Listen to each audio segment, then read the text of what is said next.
ಎಲ್ಲ ಆತ್ಮೀಯ ಬಂಧು ಮಿತ್ರರಿಗೆ ನಮಸ್ಕಾರ. ನಾವಿವತ್ತು ಸಿರಾ ತಾಲೂಕಿನಲ್ಲಿ ಇದ್ದೀವಿ. ಇಲ್ಲಿ ಇಪ್ನೆರಳೆ ಕೊಡ್ತಾರೆ.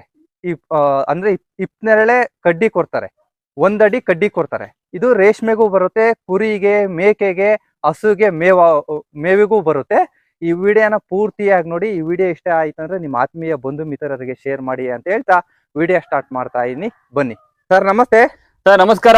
ಸ್ವಲ್ಪ ಇನ್ನೊಂದ್ಸತಿ ನಿಮ್ ಕಿರುಪರಿಚಯ ಮಾಡ್ಕೊಡಿ ಸರ್. ಸರ್, ನಮ್ಮ ಹೆಸರು ಓಂಕರ್ ಅಂತ. ತುಮಕೂರು ಜಿಲ್ಲೆ ಶಿರಾ ತಾಲೂಕು ಶಿವನಪಳ್ಳಿ ಅನ್ನೋ ಕುಗ್ರಾಮ.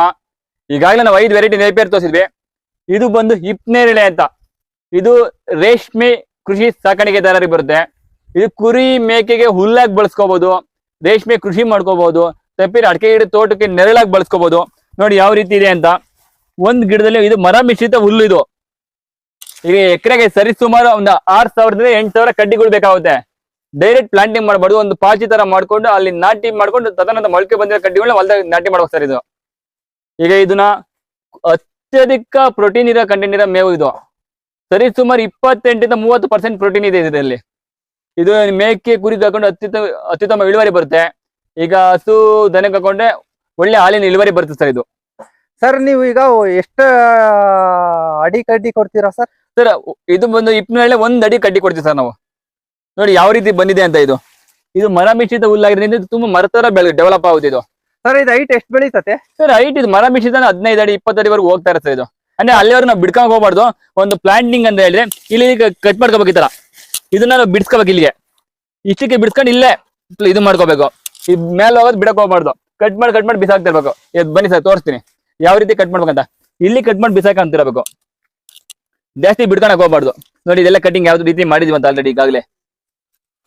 ನೋಡಿ ಯಾವ ರೀತಿ ಇದೆ ಅಂತೇಳಿ. ಸೊಪ್ಪು ತುಂಬಾ ಅಗಲ ಬರುತ್ತೆ ಇದು. ಇದೆಲ್ಲ ಬಿಟ್ಟಿರೋದು ಆಲ್ರೆಡಿ ಕಡ್ಡಿಗಳಿಗೆ. ನೋಡಿ ಒಂದು ಅಂಗೈ ಅಗಲ ಎಲೆ ಬರುತ್ತೆ.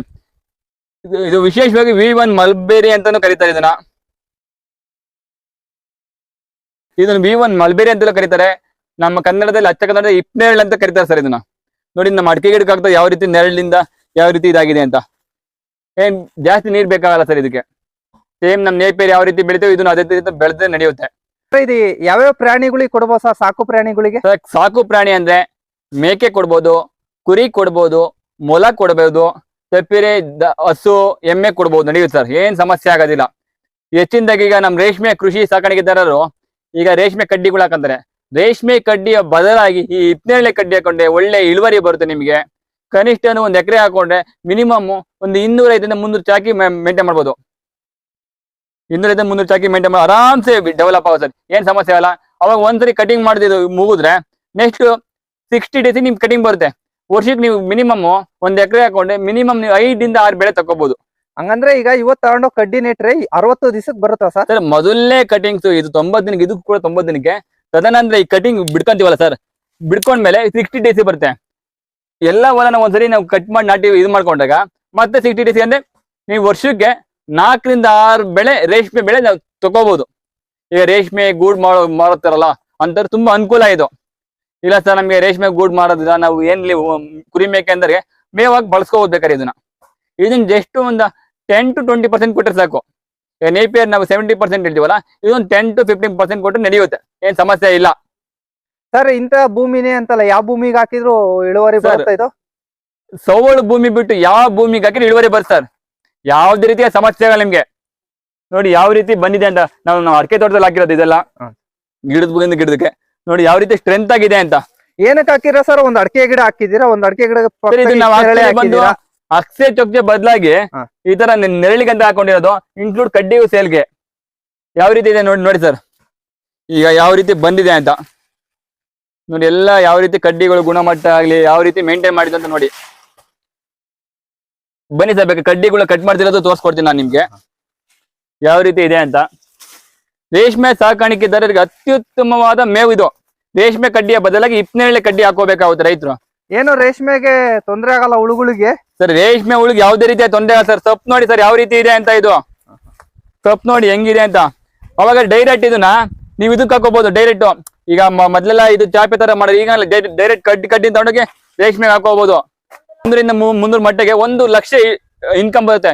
ಅಂದ್ರೆ ವರ್ಷಕ್ಕೆ 1 ಎಕರೆ ನಾವು 4 ರಿಂದ 6 ಬೆಳೆ ಮಾಡಿದ್ರು ಮಿನಿಮಮ್ 4 ಲಕ್ಷದಿಂದ 6 ಲಕ್ಷ ಇನ್ಕಮ್ ತೆಗಿಬಹುದು. ವೆರಿ ಸಿಂಪಲ್ ಆಗಿ. ನೋಡಿ ಕಡ್ಡಿಯ ಗುಣಮಟ್ಟ ನೋಡಿ ಯಾವ ರೀತಿ ಇದೆ ಅಂತ. ನಾವು ಕಟ್ ಮಾಡ್ತಿರೋ ಕಡ್ಡಿಗಳು ಗುಣಮಟ್ಟ ಹೇಗಿದೆ ನೋಡಿ ಸರ್. ಎಲ್ಲ ಆಲ್ಮೋಸ್ಟ್ ಅಲ್ಲ ಒಂದೊಂದು ಅಡಿ ಮಿನಿಮಮ್ ಒಂದು 1, 2, 3, 4 ಗಂಟೆ ಇರ್ತಾವೆ ಆಲ್ಮೋಸ್ಟ್ ಅಲ್ಲ. ನೋಡಿ ಹೆಂಗಿದೆ ಕಡ್ಡಿಗಳು ಗುಣಮಟ್ಟ. ಅವಾಗ ಇದು ನೇಪಿಯರ್ ಕಡ್ಡಿ ತರ ನಾಟಿ ಮಾಡಕ್ ಹೋಗ್ಬಾರ್ದು ಸರ್. ಫಸ್ಟ್ ಡೈರೆಕ್ಟ್ ಹೋಗಿ ಡೈರೆಕ್ಟ್ ಎಲ್ಲ ಹೋಗ್ಬಿಟ್ಟು ತಗೊಂಡೋಗಿ ಕಡ್ಡಿಗಳನ್ನ ಮಾಮೂಲಿ ಒಂದು ಖಾಲಿ ಲ್ಯಾಂಡ್ ಅಲ್ಲಿ ನಾಟಿ ಮಾಡ್ಕೊಂಡು ಚಿಗುರು ಹೊಡೆದಾಗ ಕಡ್ಡಿ ನಾಟಿ ಮಾಡ್ಕೊಂಡ್ರೆ ಬೆಸ್ಟ್. ಉದಾಹರಣೆ ಈ ಖಾಲಿ ಲ್ಯಾಂಡ್ ಅಲ್ಲಿ ಎಲ್ಲಾ ಕಡೆ ಈ ತರ ಸುಮ್ನೆ ಈ ತರ ನಾಟಿ ಮಾಡ್ಕೊಂಡು ಈ ತರ ಫುಲ್ ನಾಟಿ ಮಾಡ್ಕೊಬೇಕು ಖಾಲಿ ಲ್ಯಾಂಡ್ ಅಲ್ಲಿ. ಫಸ್ಟ್ ಚಿಗುರು ಹೊಡೆದ ನಂತರ ಈ ಗಿಡ ಕಡ್ಡಿ ಎತ್ಕೊಂಡು ಹೋಗಿ ಮಿನಿಮಮ್ ಗಿಡದಿಂದ ಗಿಡಕ್ಕೆ 2 ಅಡಿ ಅಂತರದಲ್ಲಿ ಲೈನಿಂದ ಲೈನಿಗೆ 3 ಅಡಿ ಅಂತರದಲ್ಲಿ ನಾಟಿ ಮಾಡ್ಕೊಂಡ್ರೆ ಬೆಸ್ಟ್. ಎಕರೆಗೆ ಒಂದು 6 ರಿಂದ 8 ಸಾವಿರ ಕಡ್ಡಿ ಬೇಕಾವ್ ಸರ್. ಯಾಕಂದ್ರೆ ಕೆಲವೊಂದು ಕಡ್ಡಿ ಹೋದಾಗ ಒಳ್ಳೆ ಅಂಗ್ಲಾಗುತ್ತೆ. ನೇಪಿಯರ್ ತರ ಅಲ್ಲ ವೆರೈಟಿ. ಸೊ ಹಿಪ್ನೇರಳೆ ಆಗಿರೋದ್ರಿಂದ ಗಿಡದಿಂದ ಗಿಡಕ್ಕೆ 2 ಅಡಿ ಕೊಟ್ಟಾಗ ತುಂಬಾ ಚೆನ್ನಾಗಿ ಬರುತ್ತೆ ಸರ್ ಇದು. ರೇಷ್ಮೆ ಕೃಷಿ ಸಾಕಾಣಿಕೆದಾರರು ಏನ್ ಮಾಡ್ತಾರೆ, ರೇಷ್ಮೆ ಸಾಕಾಣಿಕೆದಾರರು ರೇಷ್ಮೆ ಸೊಪ್ಪಿಗೆ ಬಹಳ ಸಮಸ್ಯೆ ಆಗಿ ರೇಷ್ಮೆಯಿಂದ ವಿಮುಕ್ತಿಯಾಗಿದ್ದಾರೆ. ಈ ಹಿಪ್ನೇರಳೆ ಬಳಸ್ಕೊಂಡ್ರೆ ಲೈಫ್ ಟೈಮ್ ಒಂದ್ಸರಿ ಹಾಕೊಂಡು 15 ರಿಂದ 20 ವರ್ಷ ಬರ್ತಿದ್ದು. ನೋಡಿ ಯಾವ ರೀತಿ ಕಡ್ಡಿಗಳಿದೆ ಅಂತ. ಕಡ್ಡಿಯ ಗುಣಮಟ್ಟ ನೋಡಿ ಸರ್. ಅವಾಗ V1 ಮಲ್ಬೇರಿ ಅಂತ ಇದು ಯಾವ ರೀತಿ ಎಲೆ ಕೂಡ ಅರ್ವ ಇದೆ ನೋಡಿ ಹೆಂಗಿದೆ ನೋಡಿ. ಈ ತರ ಸಿಂಪಲ್ ನಾಟಿ ಮಾಡ್ಕೊಂಡು ಸ್ಟಾರ್ಟಿಂಗು, ತದನಂತರ ಈ ಯಾವ ಚಿಗುರು ಹೊಡಿತಾವ ಚಿಗುರು ಹೊಡಿಯೋದು ಹೊಲದಲ್ಲಿ ತಗೊಂಡು ನಾಟಿ ಮಾಡ್ಕೋಬೇಕು. ಡೈರೆಕ್ಟ್ ಬಿಸಿಲಿಗೆ ಹಾಕ್ಬಾರ್ದು ಈ ಕಡ್ಡಿಗಳನ್ನ. ಒಂದ್ ನೆರಳಲ್ಲಿ ಒಂದು ನೀರ್ ಬರೋ ಜಾಗದಲ್ಲಿ ಹಾಕೊಂಡ್ರೆ ಬಹಳ ಬೆಸ್ಟ್. ಅವಾಗ ಪ್ರತಿಯೊಂದು ನಮ್ ನೇಪಿಯರ್ಗಾಗ್ಲಿ ಇದಕ್ಕಾಗಲಿ ಮಾಹಿತಿ ನಾವು ಕೊಡ್ತೀವಿ, ಹೇಗೆ ಏನು ಎತ್ತ ಹೇಗ್ ಮಾಡಬೇಕು ಅಂತ. ಈಗೇನೋ ನಾವು ಹೊಸದಾಗಿ ತಗೊಂಡೋದಂತ ರೈತರಿಗೆ ಗೊತ್ತಾಗ್ಲಿಲ್ಲ ಅಂದ್ರೆ ಹೇಳ್ಕೊಡ್ತೀರಾ ಫೋನ್ ಮಾಡಿದ್ರೆ? ಫೋನ್ ಮಾಡಿದ್ರೆ ಖಂಡಿತ ಹೇಳ್ಕೊಡ್ತೀವಿ. ನಮ್ದೇನ್ ಕಡ್ಡಿ ತಾನು ಬುಕ್ ಮಾಡ್ಕೊಂತ ಅವ್ರಿಗೆಲ್ಲಾ ರೀತಿಯ ಮಾಹಿತಿ ನಾವು ಕೊಡ್ತೀವಿ ಸರ್. ಈ ನಾಟಿ ಮಾಡೋದ್ರಿಂದ ಪ್ಲಾಂಟಿಂಗ್ ಆಫ್ಟರ್ ಕಟ್ಟಿಂಗ್ಸ್ ಎಲ್ಲಾ ರೀತಿಯ ಮಾಹಿತಿ ಕೊಡ್ತಾ ಇರ್ತೀವಿ ನಾವು. ಅವಾಗ ಅನಾವಶ್ಯಕವಾಗಿ ದಯವಿಟ್ಟು ಕಾಲ್ ಮಾಡ್ಬೇಡಿ. ಯಾರಿಗೆ ಅವಶ್ಯಕತೆ ಇದೆ ಆ ರೈತರು ಕಾಲ್ ಮಾಡಿ ಬುಕ್ ಮಾಡ್ಕೊಳ್ಳಿ ಸರ್.